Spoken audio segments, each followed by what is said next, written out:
Did you know that just one small slip in your living room, maybe when you're getting up in the middle of the night to grab a glass of water, can break your hip and completely change your life afterward? I've seen it happen more times than I can count in over 30 years of practice. My name is Dr. Ethan Greenwell. I'm 60 years old, and throughout my career, I've met so many patients who walked into my office with a look of both pain and disbelief. They'd say to me, "Doctor, I only slipped a little. I never thought it could break my bone." That's osteoporosis, the silent thief that so many people don't even know they have until a fracture actually happens. And I know many of you watching right now struggle with sleepless nights, feeling exhausted day after day. What you may not realize is that this restless sleep can slowly weaken your bones over time. In this video, I want to walk you through the most common types of fractures, the serious impact they can have, and most importantly, some simple, practical steps you can take at home to protect yourself. Think about it. Could something as small as slipping in the kitchen or plopping down into a chair a little too quickly really cause a fracture? As strange as it sounds, in medicine, we call these fragility fractures breaks caused by osteoporosis. And the scary truth is, they don't take a major accident. Sometimes, it's just an ordinary movement you make every single day. I remember one of my patients, Linda, who was 67. She just wanted to grab a book from a high shelf. She stretched up on her toes, then suddenly had to sit down because of sharp pain in her back. When we did the X-ray, it showed a spinal fracture. Linda could hardly believe it herself. That's the hidden mark of osteoporosis. There are 3 types of fractures I see most often in my patients with osteoporosis. Hip fractures, the most dangerous. Patients often need long hospital stays, and many never walk the same again. Statistics show that 20 to 30% of people over 50 die within 1 year after a hip fracture. That number always weighs heavily on me. Of vertebral fractures, they often start with vague back pain. But over time, people lose height, their spine curves forward, and every step feels heavier. Wrist fractures, they may seem minor, but imagine not being able to grip, not being able to make your own breakfast. It strikes directly at your confidence and independence. The important thing to understand is that these breaks don't usually come from dramatic accidents. They can happen from the smallest things. A missed step on the staircase, a stumble while turning, even a strong cough. That's why I always tell my patients, osteoporosis isn't just about weak bones. It's a hidden danger always there, ready to change your life in the blink of an eye if you're not careful. The impact of a fracture. When people think of a broken bone, most imagine the sharp pain at the moment it happens. But in truth, that pain is only the tip of a very large iceberg. Over the years, I've seen hundreds of patients with fractures, and what I've witnessed is not just broken bones, but broken lives. The long, lingering pain. Imagine this. You already struggle to sleep because of age, or because of those thoughts that keep circling in the middle of the night. Now add a hip or spinal fracture. The dull, constant pain feels like a needle poking through every single dream. I had a patient, Mark, 72 years old, once a man who loved fishing every morning. After his spinal fracture, he told me, "Doctor, I can't even tell anymore. What's the pain of aging? And what's the pain of the fracture? All I know is that I wake up every night to the sound of my own groaning. Pain steals more than sleep.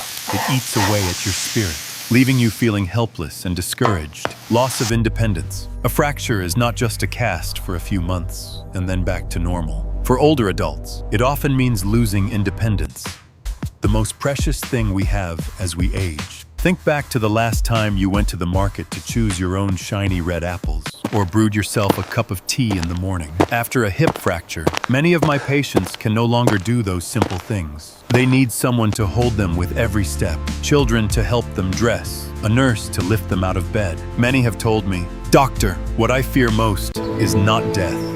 It's never being able to walk on my own again." Perhaps it's only when we lose our autonomy that we realize the true meaning of suffering, hospital stays and complications. What few people talk about are the long days confined to a hospital bed. A hip fracture can mean weeks or even months in the hospital. And with immobility come complications, pneumonia from lying too long, pressure sores, silent blood clots forming in the veins. I once treated a woman, 79 years old, who had only slipped lightly in her bathroom. After hip surgery, she didn't survive not because of the fracture itself, but because of pneumonia from being bedridden. Moments like that remind me, Sometimes, it's the immobility that kills faster than the broken bone itself. The hard truth of mortality. Science has shown, and I've witnessed it myself, about 20–30% of people over 50 die within a year after a hip fracture. It sounds like a cold statistic, but try to imagine it. If 10 of your friends your age suffered a hip fracture, 2 or 3 might never come home. These aren't just numbers. They are names, faces, stories cut short, a small but vital lesson. You see, a fracture is never just about bones. It's about aging, about independence, about dignity. And the most important lesson I've learned after decades of practice is this: preventing a fall is always easier, kinder, and more humane than recovering from a fracture. A question for you. So let me ask you, if tomorrow I had to live the rest of my life in a wheelchair, what would I miss the most about the life I have today? Sometimes, the answer to that question is all it takes for us to realize we need to act now. And that's exactly why. In the next part, I'll share with you how we can proactively prevent falls at home. Simple, practical steps that can save you from the tragedies I've just described. Causes and risk factors. Have you ever picked up an old piece of wood only to find it hollow inside, so fragile that it snaps with just a little pressure? Osteoporosis is very much the same. On the outside, your bones may look fine, but inside, they slowly become hollow, brittle like a cookie that crumbles at the slightest touch. That's why we call osteoporosis the silent thief. It quietly eats away at your strength, year after year, until one small fall is enough to break you. The cause isn't just one thing. It's really a combination of time, lifestyle habits, and those little routines that seem harmless until they build up over the years. First, age. After 50, your body begins to withdraw from the bone bank instead of making new deposits. For women, menopause is a turning point. Estrogen, the hormone that protects bone, drops sharply. I've had many female patients look at me, puzzled, saying, "But doctor, I eat the same as before. Why are my bones weaker so quickly?" The answer is hormones, and for men, the slow decline of testosterone plays a hidden role. 2. Then, lifestyle. Smoking, drinking. They don't just damage the lungs or liver. They drain minerals from your bones. I had a patient, George, 65, a former Marine. He'd smoked since he was 20. When we checked his bone density, it was 30% lower than average. Looking at the scan, he sighed. "I thought cigarettes would only kill my lungs. I never realized they were stealing from my bones too." But there's one cause that's rarely talked about, and I believe it will strike a chord with many of you watching right now. That's chronic insomnia. When you don't sleep enough, your body pumps out more cortisol, the stress hormone. High cortisol works like a silent thief, quietly pulling calcium out of your bones. On top of that, lack of sleep makes you tired, less alert, unsteady on your feet, more likely to trip and fall. It's a vicious cycle. Poor sleep, weaker bones, more falls, fractures, and then even worse, sleep from the pain. I remember Helen, a 70-year-old patient who often lay awake until 2:00. One night, half asleep, she got up to use the bathroom. Her vision was still blurry, and she tripped on a rug. That fall fractured her wrist. When we spoke afterward, she sighed. "Ethan, maybe what broke my bone wasn't the fall itself, but all those years, I never slept through the night." Her words stayed with me a long time, reminding me of the deep link between sleep and bone health. Let me ask you, how many nights lately have you slept less than 6 hours? And did you notice how, on those mornings, your steps were slower, your eyes blurrier, your reflexes dull?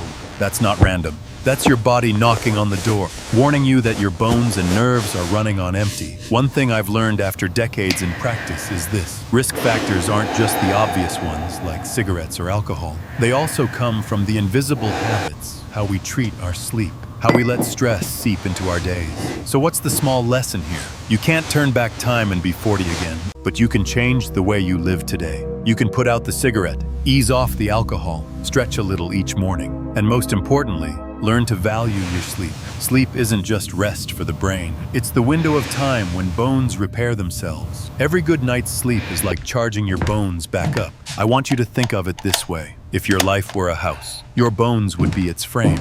No one wants their house rotting from the inside out. And the truth is, you can shore it up, repair it, before it ever collapses from something as small as a passing breeze. And that's exactly why. In the next part, I'll show you some practical ways to prevent falls right in your own home. Simple steps like clearing the walkway, adding a warm nightlight in the hallway, that can be the difference between safety and tragedy, preventing falls at home. There's one truth I always remind my patients. We can't control every storm in life, but we can strengthen the house so it stands firm. With osteoporosis, it's the same. Preventing falls is the very best way to protect your bones. First, take a look around your home. How many cords are stretched across the floor? How many rugs might slip under your feet late at night? Just a few minutes of tidying up can eliminate a major risk. I remember one of my patients, Anne, 74 years old.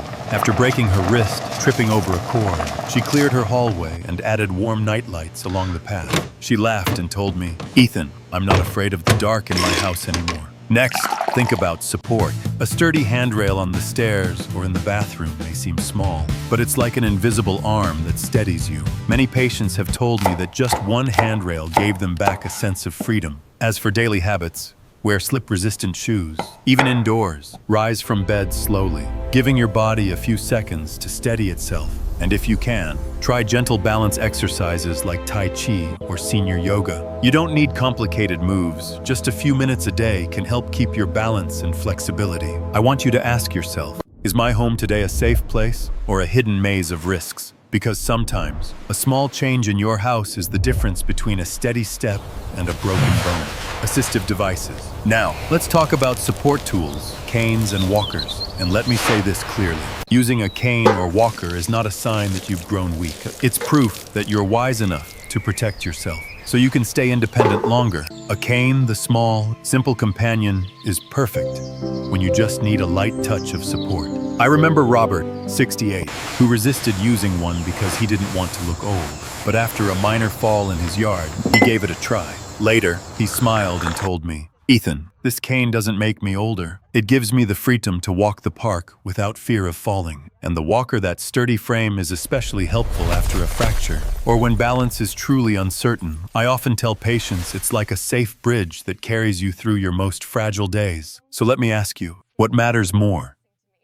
The image of independence in someone else's eyes, or the real safety that lets you keep living your life fully? The lesson is simple. Sometimes, accepting a helping hand is the strongest thing you can do. Recovery after a fracture and rehabilitation. Many people believe that once you break a bone, it's the end of the story. But I want to tell you this. A fracture is not a period, it's a comma. It can be the start of a new chapter. If you commit to recovery, rehabilitation is the key. Gentle exercises that strengthen your muscles and improve balance. Even just 10 minutes a day can work wonders. I once treated Margaret, 75, who had a hip fracture. At first, she sat in a chair, discouraged, convinced she'd never walk again. But with patience, step by step with her walker, adding protein, calcium, and vitamin D to her diet.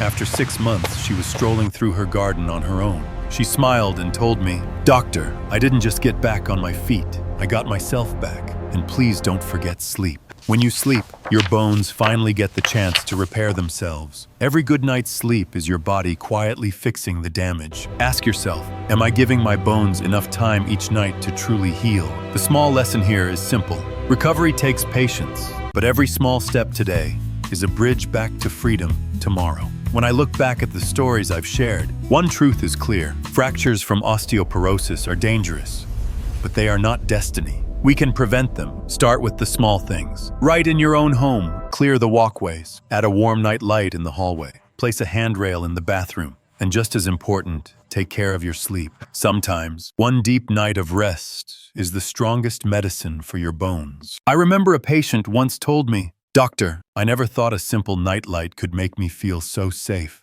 These little changes, tiny as they seem, can sometimes save a whole life. So let me leave you with this question. What can I do today to walk more steadily tomorrow? And if you found this video helpful, please share it with your friends or loved ones over 50 psalm, because sometimes one small action from you could be the very step that saves someone else from a devastating fall.